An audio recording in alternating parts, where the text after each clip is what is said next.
जय हिंद दोस्तों। आज हम लोग 10th क्लास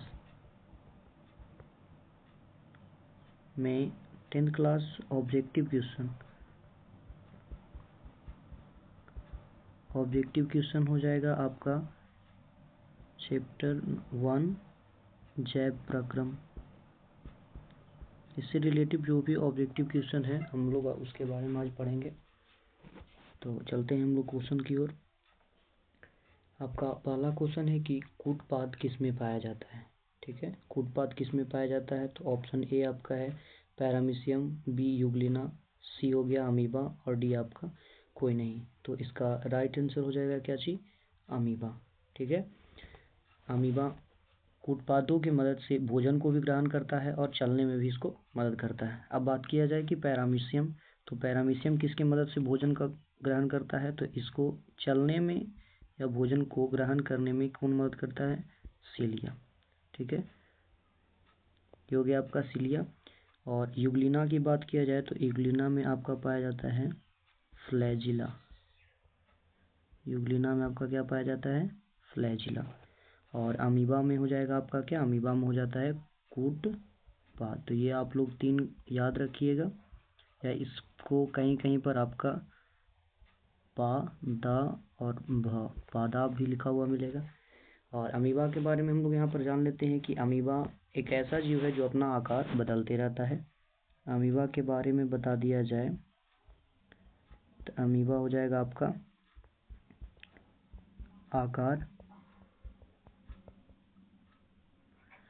आकार अपना क्या करती है? बदलती रहती है। ठीक है, अमीबा जो है अपना आकार बदलती है। ठीक है, बदलती है। ठीक है, इतना हम लोग इसके बारे में याद रखेंगे। और अगर हमारे शरीर के बारे में बोला जाए कि शरीर में कौन सी कोशिका है जो अपना आकार बदलती है, तब आपको क्या याद रखना है? जैसे देखिए हम लोग यहाँ पर आ जाते हैं शरीर के बारे में। शरीर में हो जाएगा आपका WBC। ये क्या चीज़ है? जो अपना आकार बदलती रहती है, और आकार बदलने के कारण इसको क्या कहा जाता है? ल्यूकोसाइट। ठीक है, आकार बदलते रहने के कारण इसको बोला जाता है ल्यूकोसाइट। तो आगे चलते हैं हम अगला क्वेश्चन पर। इसका आंसर क्या हो गया? अमीबा। कूटपाद किस में पाया जाता है? अमीबा में। नंबर 2 क्वेश्चन में आ जाते हैं। तो नंबर 2 क्वेश्चन आपका है कि प्रकाश संश्लेषण होता है। तो प्रकाश संश्लेषण क्या रात में होता है, दिन में होता है, रात दिन होता है, या सुबह शाम होता है? ठीक है, तो सभी लोगों को पता होगा कि प्रकाश संश्लेषण क्रिया कब होती है? तो ओनली फॉर दिन में होती है। ठीक है, और दिन में होने के पीछे रीजन क्या होता है, कारण बताया जाए तो इसके लिए प्रकाश संश्लेषण के आपको आवश्यक घटक का नाम याद रखना जरूरी है। ये भी क्वेश्चन आपसे पूछा जाता है कि प्रकाश संश्लेषण के आवश्यक घटक क्या है। ठीक है, आवश्यक घटक। तो आवश्यक घटक में आपको याद रखना नंबर 1 में आप रख सकते हैं। चलिए स्टार्टिंग से करते हैं। सूर्य प्रकाश। ठीक है, सूर्य प्रकाश, इसीलिए यहाँ पर दिया गया है कि प्रकाश संश्लेषण होता है तो आपका सिर्फ हो जाएगा दिन में, क्योंकि सूर्य प्रकाश दिन में आपको मिलेगा। और नंबर 2 आपका क्या हो जाएगा? सूर्य प्रकाश हो गया। नंबर 2 हो जाएगा आपका क्लोरोफिल। ठीक है, ये आपका हो गया क्लोरोफिल। और इसी के कारण आपको बताया जाए तो पत्तों का जो रंग होता है, पत्तों का रंग, ठीक है, हरा होता है, हरा होता है। ठीक है, और आपका हो जाएगा तीसरा नंबर पॉइंट में कौन आ जाएगा? आपका तीसरा जो इम्पोर्टेंट है वो हो जाएगा CO2। और इधर हम चौथा नंबर लिख देते हैं। ठीक है, चौथा नंबर में आप क्या चीज़ लेंगे? चौथा नंबर में हम आपको इधर ब्लैक से लिख देते हैं, हो जाएगा आपका जल, यानी कि H2O। ठीक है, ये हो गया आपका प्रकाश संश्लेषण का आवश्यक घटक। याद करिए, सूर्य प्रकाश, क्लोरोफिल, ऐसे के कारण पत्तों का रंग हरा होता है। ठीक है, ये आपका हो जाएगा, यहाँ से है, पत्तों का रंग हरा होता है, और कार्बन डाइऑक्साइड, और चौथा पॉइंट हो गया आपका जल। ठीक है, और आगे क्वेश्चन पर पढ़ते हैं हम लोग। आपका अगला क्वेश्चन है तीसरा नंबर। ठीक है, तीसरा नंबर क्वेश्चन आपका है कि क्लोरोफिल वर्णक का रंग कैसा होता है। तो अभी हम जस्ट बताए हैं आपको कि क्लोरोफिल के कारण ही क्या होता है, पत्तों का रंग हरा होता है। तो इसका हो जाएगा राइट आंसर क्या हो जाएगा आपका, हरा। ठीक है, क्लोरोफिल का कैसा हो जाएगा रंग आपका, तो हरा हो जाएगा। नीला तो होगा नहीं, लाल भी नहीं होगा, सफ़ेद भी नहीं होगा, तो आपका राइट आंसर क्या हो गया, हरा। ठीक है, आगे बढ़ते हैं अगला क्वेश्चन पर। नंबर 4, क्वेश्चन नंबर 4 की बात की जाए तो यहाँ पर है आपका क्वेश्चन नंबर 4 में कि रक्त में आयरन की कमी से होने वाला रोग। ठीक है, तो क्या रक्त में आयरन की कमी से टीबी होगा, मधुमेह, एनीमिया या उच्च रक्तचाप यानी कि ब्लड प्रेशर का बढ़ना। ठीक है, तो यहाँ पर आपका राइट आंसर क्या हो जाएगा, रक्त में आयरन की कमी से कौन सा रोग होता है, एनीमिया। ठीक है, और मधुमेह किसकी कमी से होता है, तो मधुमेह के बारे में आप लोग जान लीजिए कि आपका हो जाएगा इंसुलिन।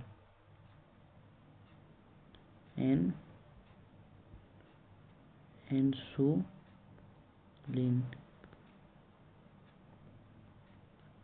ठीक है, इंसुलिन हार्मोन की कमी से कौन सा रोग होता है, मधुमेह। ठीक है, इंसुलिन हार्मोन की जब हमारे शरीर में कमी हो जाती है तो कौन सा रोग होता है, मधुमेह।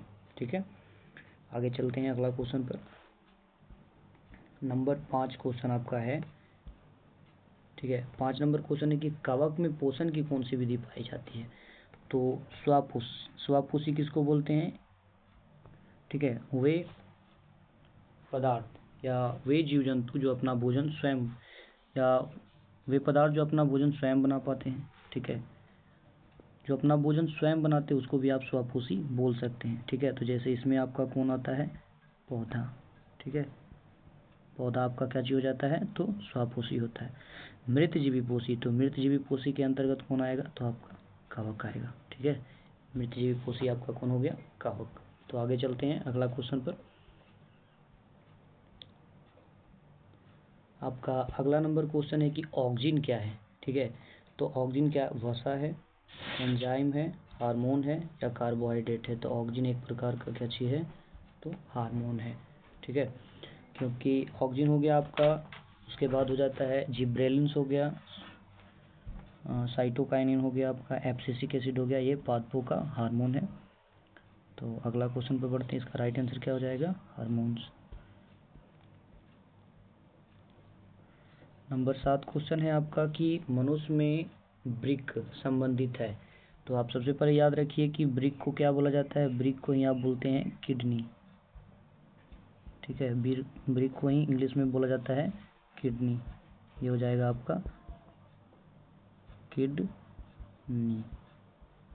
ठीक है, वृक्क को ही किडनी बोला जाता है। तो वृक्क में, मनुष्य में वृक्क संबंधित है, तो वृक्क का कार्य होता है उत्सर्जन करना। ठीक है, हमारे शरीर में जो अपशिष्ट पदार्थ बनते हैं उसका उत्सर्जन करने का काम कौन करता है, तो आपका वृक्क। और वृक्क को ही यहाँ पर याद रख सकते हैं, वृक्क के बारे में याद रखिएगा, जो आपका वृक्क है, वृक्क को ही, वृक्क की संरचनात्मक एवं क्रियात्मक इकाई को क्या कहा जाता है, तो नेफ्रॉन। ठीक है, वृक्क की संरचनात्मक एवं क्रियात्मक इकाई को नेफ्रॉन कहा जाता है। ठीक है, तो अगला क्वेश्चन पर हम लोग बढ़ते हैं।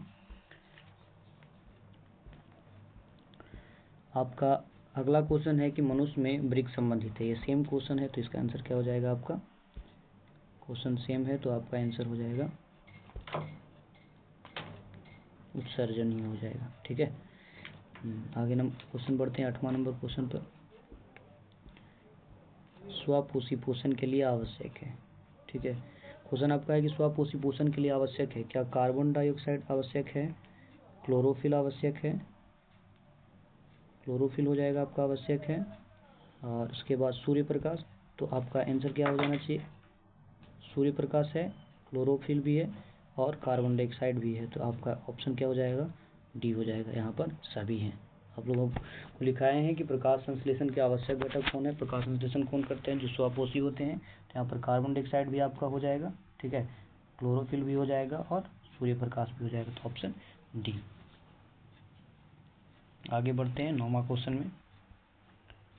चलिए, 9वां क्वेश्चन आपका क्या चीज़ है, 9वां क्वेश्चन है कि प्रकाश संश्लेषण की क्रिया में ऑक्सीजन बाहर निकलता है। ठीक है, तो ऑक्सीजन बाहर किससे निकलता है, क्या जल से निकलेगा, कार्बन डाइऑक्साइड से निकलेगा, ग्लूकोज से निकलेगा या डेक्टियोजोम से निकलेगा। तो आपका सही आंसर क्या हो जाएगा, जल। ठीक है, प्रकाश संश्लेषण क्रिया में ऑक्सीजन बाहर निकलता है तो जल से।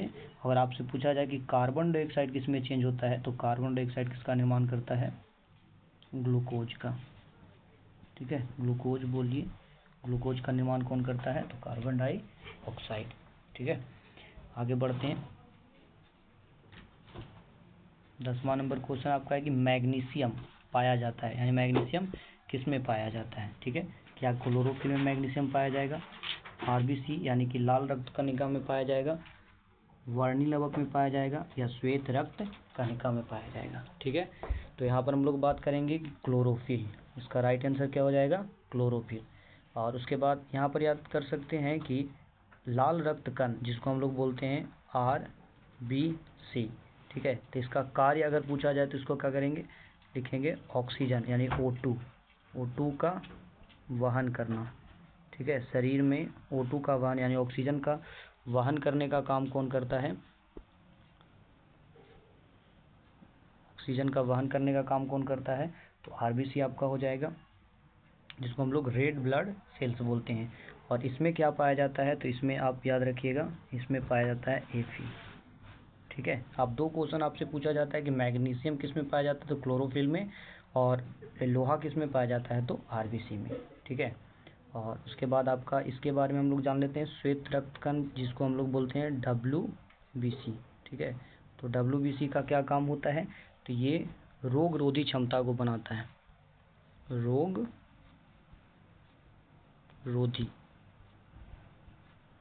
रोधी क्षमता को बनाता है। ठीक है, ये रोग रोधी क्षमता आपको प्रदान करता है।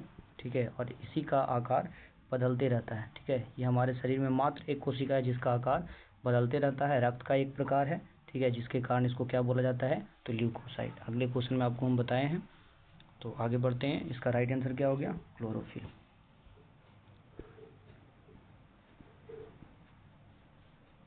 चलिए, आपका अगला क्वेश्चन है कि मनुष्य में प्रमुख उत्सर्जी अंग कौन है। उत्सर्जी अंग किसको बोलेंगे, जो उत्सर्जी पदार्थों का निष्कासन करता है, यानी कि बाहर निकालने का कार्य करता है। तो क्या रक्त आपका उत्सर्जी पदार्थ उत्सर्जी अंग है, रक्त बाहर निकालता है, श्वेत ग्रंथि, वृक्क या अग्न्याशय। ठीक है, तो आपका कौन हो जाएगा, वृक्क को ही उत्सर्जी अंग कहा जाता है। ठीक है, उत्सर्जन की क्रिया में कौन महत्वपूर्ण भूमिका निभाता है, वृक्क यानी कि आपका किडनी। ठीक है, तो इसका राइट आंसर क्या हो गया आपका, वृक्क। ठीक है, आगे चलते हैं। आपका 12 नंबर क्वेश्चन है, अमीबा अपना भोजन किसके द्वारा पकड़ता है। तो इसके बारे में हम लोग अमीबा के बारे में पहले ही बता दिए हैं कि अमीबा क्या चीज़ है कि एक मात्र कोशिका है जो अपना आकार बदलते रहती है। ठीक है, इसको हम लिख सकते हैं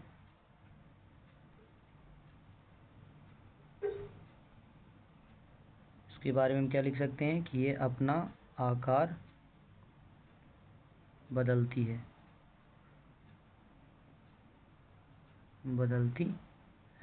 ठीक है, उसके बाद हो जाएगा कि अमीबा अपना भोजन किसके द्वारा पकड़ता है, तो आपका राइट आंसर क्या हो जाएगा, कूटपाद। ठीक है, आगे चलते हैं। अगला क्वेश्चन है आपका 12 नंबर, निम्नलिखित में कौन मलेरिया परजीवी है। तो मलेरिया परजीवी कौन है, प्लाज्मोडियम होगा, प्रोटोजोआ होगा, इनमें से कोई नहीं, लिस्मीनिया होगा, लिस्मैनिया या प्रोटोजोआ, या इनमें से कोई नहीं, या आपका आंसर प्रोटोजोआ होगा। तो आपका राइट आंसर क्या हो जाता है, प्रोटोजोआ। ठीक है, मलेरिया परजीवी कौन है,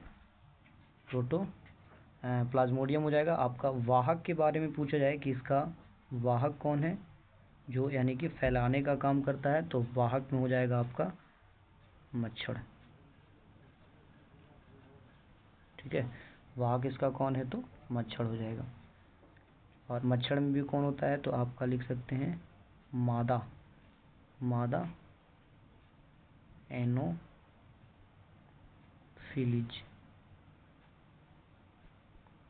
एनोफिलीज मच्छर इसका वाहक होता है। ठीक है, आगे चलते हैं अगले नंबर क्वेश्चन पर।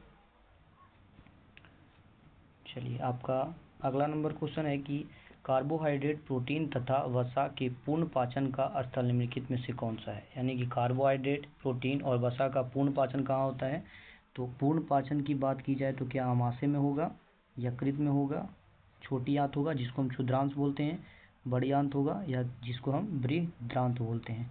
तो आपका राइट आंसर क्या होना चाहिए, छोटी आंत। ठीक है, और ये भी क्वेश्चन आपका हो सकता है कि भोजन का संपूर्ण पाचन कहाँ होता है, तो छोटी आंत में। ठीक है, अगला क्वेश्चन पर चलते हैं, क्वेश्चन नंबर 15। ठीक है, 15 नंबर आपका क्वेश्चन है कि खुला परिसंचरण तंत्र पाया जाता है, यानी कि किसमें नसें नहीं होते। हम लोग में क्या पाया जाता है, मानव में किस प्रकार का होता है, तो बंद। मानव में क्या हो जाएगा, बंद रक्त परिसंचरण तंत्र पाया जाता है। ठीक है, ये भी आ जाएगा आपका, इसमें भी बंद हो जाएगा, ये भी आपका बंद है, इसमें भी बंद है, और स्त्री इसमें भी बंद है। तो आपका राइट आंसर क्या हो जाना चाहिए, आपका कॉकरोच। इसमें क्या चीज़ होता है कि खुला रक्त परिसंचरण तंत्र पाया जाता है। अगर आपसे पूछा जाए कि ट्रैकिया का श्वसन अंग क्या है, तो ट्रैकिया का श्वसन अंग हम क्या लिखेंगे, सॉरी, कॉकरोच का श्वसन अंग क्या हो जाएगा, तो आपका हो जाएगा ट्रैकिया। ठीक है, ट्रैकिया बोल सकते हैं, इसका श्वसन अंग क्या होता है, ट्रैकिया। तो आपका राइट आंसर हो गया कॉकरोच, जिसमें खुला परिसंचरण तंत्र पाया जाता है। चलिए आगे क्वेश्चन चलते हैं। 16, हमारे शरीर में कौन सा हार्मोन कार्बोहाइड्रेट तथा वसा के उपापचय का नियंत्रण करता है। ठीक है, तो इसका राइट आंसर क्या हो जाएगा, आपका थायरोक्सिन। ठीक है, इंसुलिन तो हो जाएगा, इंसुलिन हार्मोन की कमी से कौन सा रोग होता है, मधुमेह हो गया। टेस्टोस्टेरोन और एस्ट्रोजन ये सब हो जाएगा, हार्मोन्स ही है। लेकिन इसमें बोल रहा है कि कार्बोहाइड्रेट, प्रोटीन तथा वसा को उपापचय का नियंत्रण कौन करता है, तो आपका राइट आंसर क्या हो जाएगा, थायरोक्सिन। ठीक है, आगे बढ़ते हैं। 17 नंबर क्वेश्चन आपका है, इनमें से किसकी उपस्थिति के कारण रक्त लाल दिखाई देता है। ठीक है, क्या थ्रोम्बिन होता है, फाइब्रिन होता है, हीमोग्लोबिन होता है, या सीरम होता है। ठीक है, तो इसका राइट आंसर क्या हो जाना चाहिए, राइट आंसर आपका हो जाएगा हीमोग्लोबिन। ठीक है, और हीमोग्लोबिन के बारे में जान लीजिए कि हीमोग्लोबिन क्या है, तो एक प्रकार का प्रोटीन है। ठीक है, हीमोग्लोबिन एक प्रकार का प्रोटीन है, जिसका निर्माण किससे होता है, तो हीम प्लस ग्लोबिन से। ठीक है, इसका निर्माण किससे होता है, हीम प्लस ग्लोबिन। ठीक है, हीम प्लस ग्लोबिन से इसका निर्माण होता है, जिसमें हीम की मात्रा पूछा जाए तो कितना होगा, 4 से 5%। ठीक है, और आपका ग्लोबिन का मात्रा पूछा जाए तो 96%। यानी कि आप कह सकते हैं कि अगर हीम 4% हो तो ग्लोबिन कितना होगा, 96%। अगर हीम 5% होगा तो ग्लोबिन कितना होगा, 95%। ठीक है, इसको हम ऐसे भी लिख सकते हैं कि ये 95% होगा।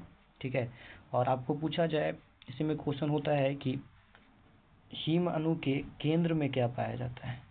ठीक है, तो हीम अणु के केंद्र में क्या पाया जाता है, Fe, यानी कि लोहा पाया जाता है। ठीक है, तो इतना याद रखिएगा, आगे चलते हैं।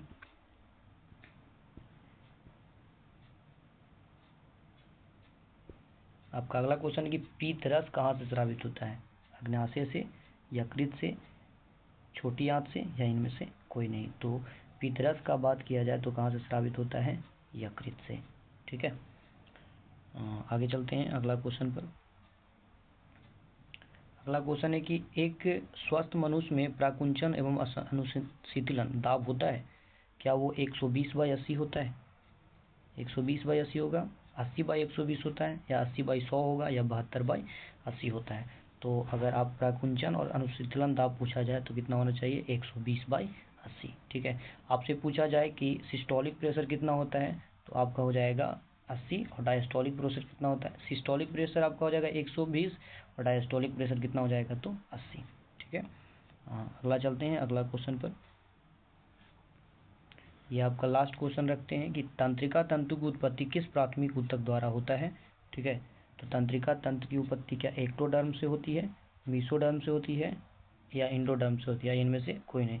तो तंत्रिका तंतु की उत्पत्ति किससे होती है, तो एक्टोडर्म से। ठीक है, तो आज की क्लास में हम लोग इतना ही रखते हैं। अगले क्लास में जैव प्रक्रम से संबंधित और क्वेश्चन को सॉल्व करने का प्रयास करेंगे। धन्यवाद।